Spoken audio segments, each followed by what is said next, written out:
بتبدأ الحكاية في فرنسا سنة 1918، وده كان وقت الحرب العالمية. وبنشوف وقتها كلب بيجري في المعركة، وكان بيشاور للجنود على واحد مصاب واقع على الأرض.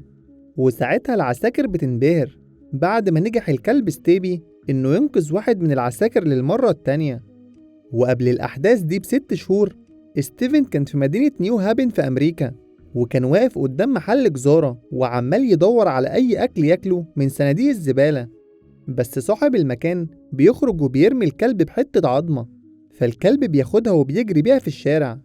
بس فجأة بيشوف مجموعة من الجنود ماشيين في الشارع، ودول كانوا رايحين للمعارك اللي دخلت فيها أمريكا مع ألمانيا في الحرب العالمية.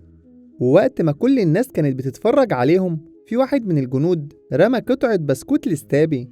فستابي وقتها حب الجندي ده وطلع يمشي وراه. وبعدها ستابي بيحاول يدخل مركز التدريب مع روبرت، لكن الجنود اللي واقفين على الباب بيمنعوه ما بيدخلوش المعسكر.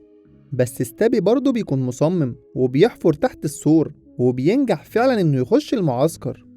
بس لما بيوصل للمطبخ، الطباخ بيطرده وبيفضل يرميه بالحاجات. فستابي بيطلع يجري منه، بس بيخبط في روبرت. وروبرت كان فرحان انه شافه، بس برضه كان خايف من قائد المعسكر. ولما روبرت بيقول للكلب انه مش معاه اكل، الكلب برضه بيصمم انه يقعد معاه. وبعدها روبرت بياخد الكلب معاه للمطعم، وبيطلب من الطباخ انه يحط له اكل زي الجنود. فالطباخ بيضطر يوافق، عشان عرف من روبرت ان الرئيس بتاع المعسكر هو اللي امر بكده. والزمايل روبرت هما كمان بيكونوا مستغربين جدا، ومش فاهمين ازاي قائد المعسكر وافق ان الكلب يقعد مع روبرت. فروبرت بيقول لهم ان اكيد القائد كان محتاج تميمة حظ ولقاها في الكلب ده. ولما الليل جه، روبرت بيطلب من ستابي ينام على الارض جنبه. وفعلا ستابي سمع الكلام وعمل كده. وفي اليوم اللي بعده، ستابي صحي بدري وصحى روبرت. وحتى في تدريبات الجنود ستابي شارك معاهم، وبيفضل جنب روبرت طول الوقت وبيحاول يحميه. فالرقيب ساعتها اندهش بحماسة الكلب وكان عاجبه شجاعته، وكمان بيطلب من كل الجنود إنهم يتعلموا منه. وروبرت بالليل كان بيتمنى إنه يحتفظ بالكلب ده دايما، عشان كان حاسس إن العقيد ممكن يمشيه. وفعلا في اليوم اللي بعده، العقيد جالهم المعسكر واتضايق جدا لما شاف الكلب واقف جنب الحراس. لكن ستابي وقتها بيبهره لما بيقدم له التحية العسكرية. فالعقيد وقتها بيقرر إنه يحتفظ بيه، وكمان أمر الرقيب إنه يعامله زي الجنود بالظبط. وبعدها بيتم تدريب الجنود على استنشاق الغاز المسيل للدموع. والرقيب بيقول لهم إن في غازات سامة أصعب من كده وأكيد هيقابلوها في أرض المعركة. ونبه عليهم إنهم لازم يحتفظوا بالأقنعة اللي وزعها عليهم، وكمان لازم يتعودوا يستخدموها كويس. ومن بعدها الجنود بتبدأ تتدرب وهم لابسين الأقنعة. وبتعدي عليهم الأيام، والكلب ستابي مش بيفارق روبرت، وكان دايما بيتمرن مع الجنود، والرقيب برضه كان بيراقبهم من بعيد. وفي يوم من الأيام العقيد شكر ستابي، وده لأنه كلب كفء، وكمان اتمنى إنه يفضل معاهم في القاعدة العسكرية عشان أثبت إن ليه دور كبير وبيشجع الجنود. وبعدها العقيد بيطلب من الجنود إنهم يكتبوا رسائل للناس اللي بيحبوهم قبل ما ينضموا للمعركة في نهاية الأسبوع. وروبرت بعدها بدأ يحس بالخوف، عشان كده الموضوع بقى بجد وخلاص هيخش في الحرب. وروبرت وقتها كتب لأخته وقال لها إنه هيشتاق لها، وبيحكي لها برضه إنه زعلان جدا عشان مضطر إنه يسيب ستابي في مركز التدريب. وبعدها روبرت بيبدأ يجهز حاجته عشان يستعد للسفر. ولما ستابي راح له واداله الكورة عشان يلعب معاه، روبرت قال له بحزن إن ده مش وقت اللعب. بس بعدها ستابي دخل في شنطة روبرت، فروبرت كده فهم إن ستابي عايز يروح معاه للمعركة. بس روبرت ربط ستابي وطمنه وقال له إنه أكيد هيرجع له تاني. وبعدها أخده للطباخ ووصاه إنه ياخد باله منه لحد ما يرجع. وبعدها روبرت بيودع ستابي، بس ستابي برضه ما كانش عايز يسيبه وكان عمال يهوهو عليه.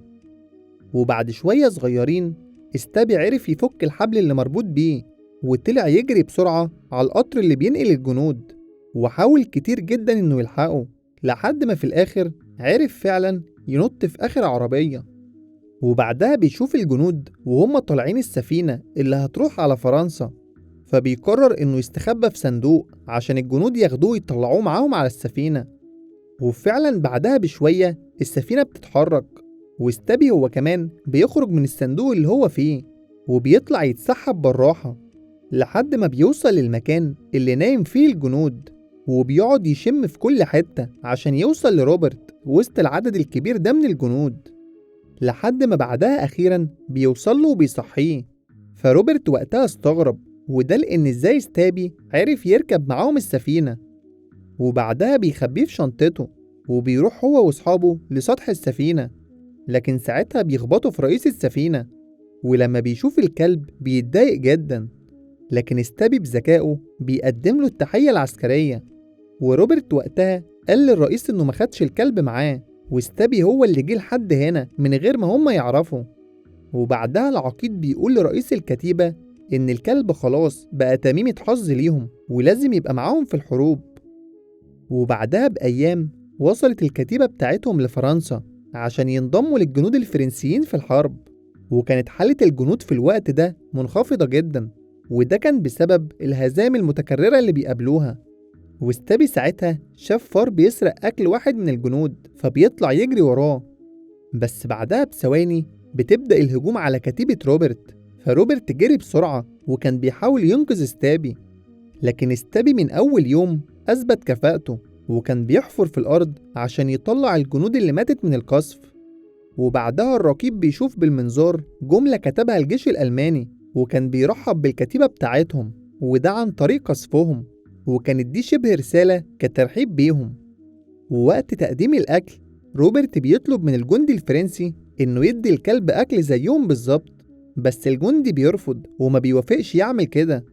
فساعتها زميل روبرت حاول يوضح له إن الكلب جندي زيهم وكمان من حقه ياكل، وساعتها قامت خناقة كبيرة والكلب كان هيهجم على الجندي الفرنسي، بس ساعتها بيتدخل جندي تاني وبيقول لهم إنهم موجودين هنا عشان يحاربوا الألمان مش عشان يحاربوا بعض، وفكرهم برضو إن عدوهم الوحيد هم الألمان.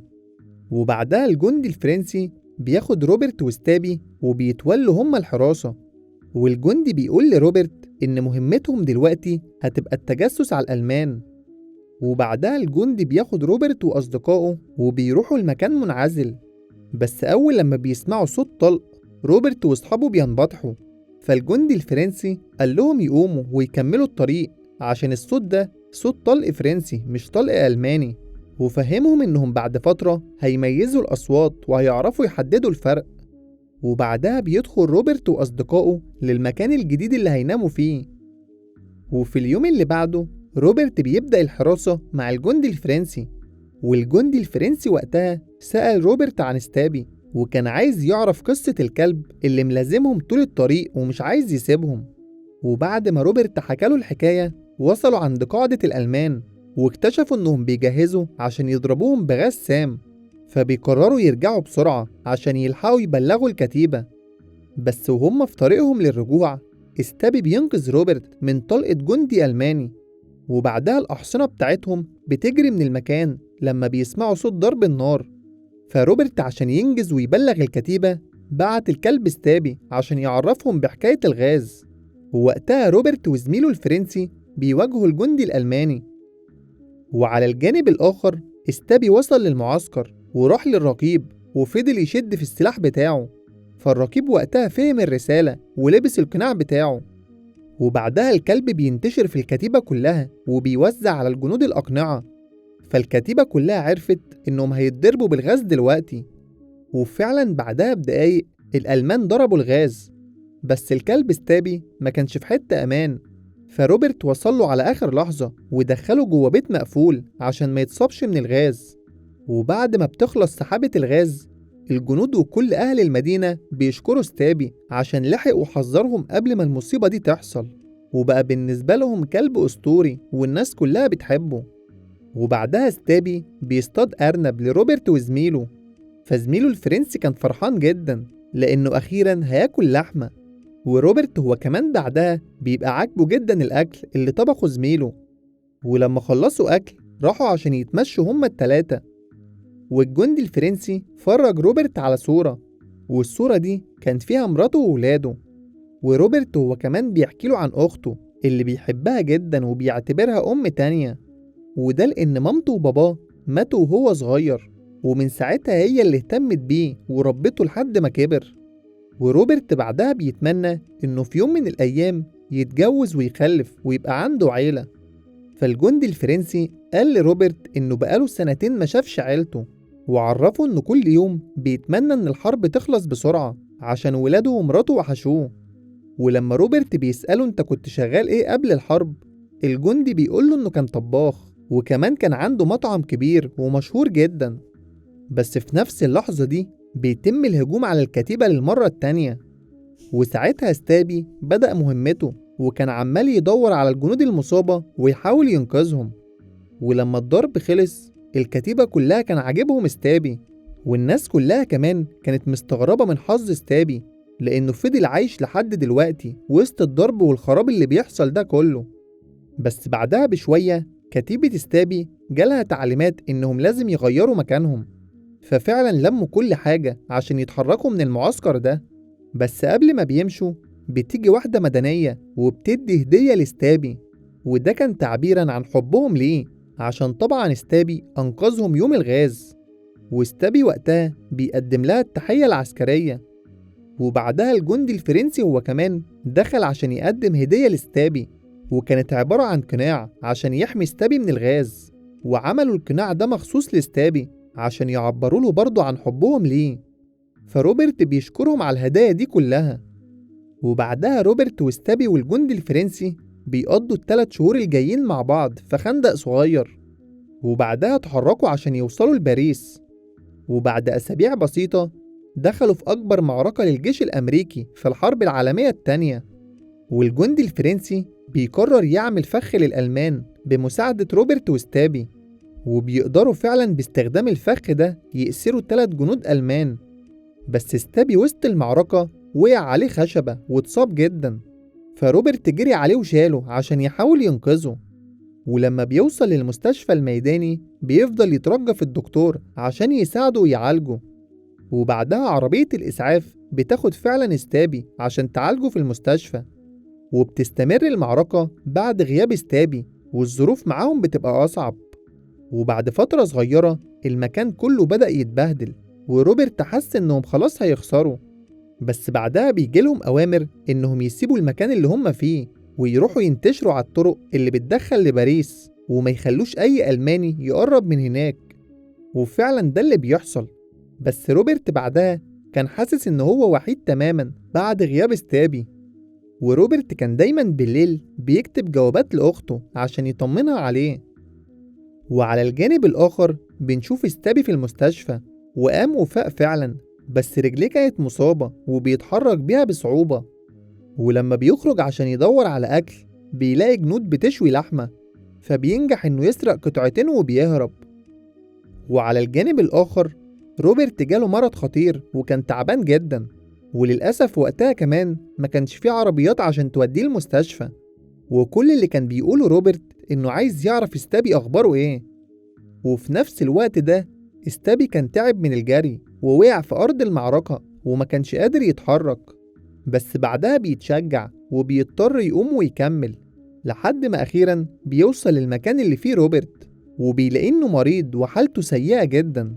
فروبرت بيكون فرحان جدا إنه شاف ستابي تاني، ويوم ورا يوم حالة روبرت بدأت تتحسن. وبعد 6 شهور من القتال روبرت وستابي بياخدوا أجازة، وأهالي باريس كلها كانوا بيرحبوا بروبرت وستابي وقضوا مع بعض أجازة سعيدة، وكانوا بياخدوا صور في كل مكان في باريس عشان يبعتوها لأخت روبرت. بس بعد فترة قصيرة روبرت وستابي رجعوا تاني لأرض المعركة عشان الأجازة بتاعتهم بتكون خلاص خلصت. وستابي وقتها بينجح إنه يمسك جاسوس ألماني كان مستخبي وسط الحراس الأمريكان، وبيتم بعدها تكريم ستابي وروبرت عشان قدروا يمسكوا الجاسوس.